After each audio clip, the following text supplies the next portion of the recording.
സഹോദരങ്ങളെ, നാം ഏറെ കേട്ട് പരിചയമുള്ളതാണെങ്കിലും നിങ്ങളോട് ഞാൻ പങ്കുവെക്കാൻ ആഗ്രഹിക്കുന്ന വിഷയത്തിൽ മാറ്റി നിർത്താനാകാത്തതും അയൽവാസികളോടുള്ള ഉത്തരവാദിത്തത്തിന്റെ ഗൗരവത്തെ ഉണർത്തുന്നതുമായ ഒരു നബി വചനമുണ്ട്. ആദരവായ നബി സല്ലല്ലാഹു അലൈഹി വസല്ലം തങ്ങൾ പറയുകയാണ്, മലക്കുൽ അമീൻ ജിബ്രീൽ അലൈഹിസ്സലാത്തു വസ്സലാം അയൽവാസിയുടെ കാര്യത്തിൽ എന്നെ ഉപദേശിച്ചുകൊണ്ടേയിരുന്നു. ഞാൻ വിചാരിച്ചു പോയി, അനന്തര സ്വത്തിന്റെ അവകാശം പോലും അയൽവാസിക്ക് പങ്ക് നൽകേണ്ടി വരുമോ എന്ന്. നേതാവായ റസൂലുള്ളാഹി സ്വല്ലല്ലാഹു അലൈഹി വസല്ലം തങ്ങൾ നമുക്ക് ഏറ്റവും ഭയപ്പെട്ടതാണ്.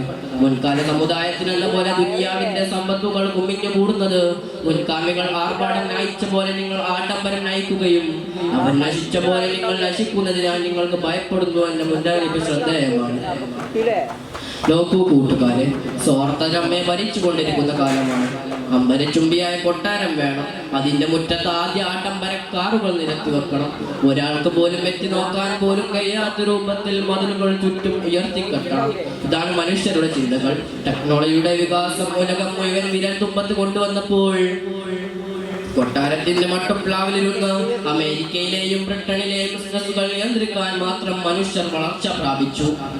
വീട്ടിലെ ക്യാമറ കണ്ണിലൂടെ അമേരിക്കയും ബ്രിട്ടനും കാണുന്നവർക്ക് തൊട്ടടുത്തുള്ള അയൽവാസിയുടെ വേദനകൾ അറിയാൻ ഗൾഫിൽ നിന്ന് കോളുകൾ വരേണ്ട അവസ്ഥയിലാണെന്ന് പലവരുടെയും അയൽവാസി ബന്ധങ്ങൾ ചെന്നെത്തി നിൽക്കുന്നത്. സുഹൃത്തുക്കളെ ആവർത്തിക്കുന്നില്ല, എന്നാലും എന്റെ പ്രസംഗത്തിന്റെ ആരംഭത്തിൽ പറഞ്ഞു വെച്ച പ്രവാചകവചനം എത്ര ഗൗരവമാണ്.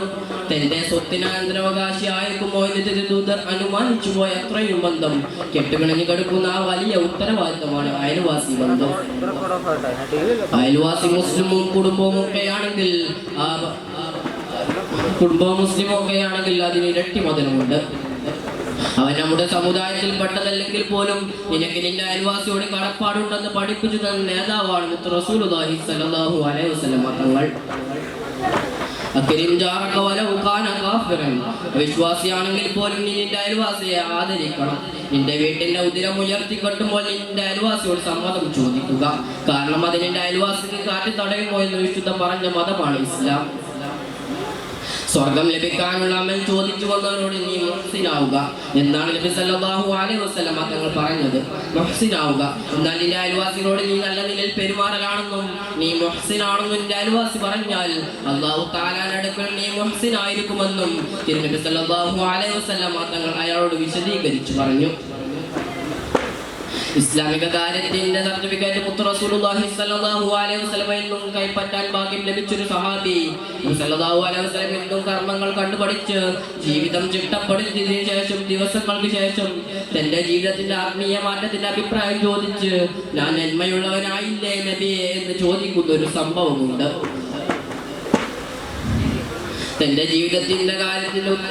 ജീവിതകാര്യത്തിന്റെ ചോദിക്കാൻ ആ സഹാബി കണ്ടെത്തിയത് ആദരവായ നബി സല്ലല്ലാഹു അലൈഹി വസല്ലം തങ്ങളായിരുന്നെങ്കിലും തങ്ങൾ എന്നോട് പറഞ്ഞത് സൽജാറക്ക, നിങ്ങൾ നിങ്ങളുടെ അയൽവാസികളോട് ചോദിക്കണം. നിന്റെ അയൽവാസി നിന്നെ പറ്റി നല്ലത് പറഞ്ഞാൽ നീ ഗുണമുള്ളവനായി, മോശം പറഞ്ഞാൽ നീ നന്മ വരിച്ചില്ല. നന്മ കൊണ്ട് ജീവിതം നന്നാക്കി ശാശ്വത സ്വർഗം കൈവരിക്കണമെന്ന് ആഗ്രഹിക്കുകയും അതിനായി അധ്വാനിക്കുകയും ചെയ്യുന്ന വിശ്വാസിക്ക് അവന്റെ നന്മയുടെ ഗുണ സർട്ടിഫിക്കറ്റ് അയൽവാസിയിൽ നിന്ന് തന്നെ കൈപ്പറ്റണമെന്ന് പലതവണ ആവർത്തിച്ചു പറഞ്ഞ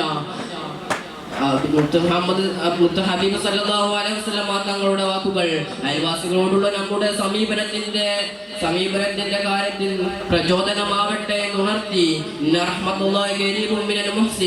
അല്ലാഹുവിന്റെ റഹ്മത്താകുന്ന സ്വർഗ്ഗം മുഹ്സിനീങ്ങളുടെ ഏറ്റവും അടുത്തതായിരിക്കുമെന്ന് ഖുർആനിന്റെ സന്ദേശം അലിഫ്ന്റെ സന്ദേശമായി ഉണർത്തി ഞാൻ എന്റെ വാക്കുകൾ ചുരുക്കുന്നു. അസ്സലാമു അലൈക്കും.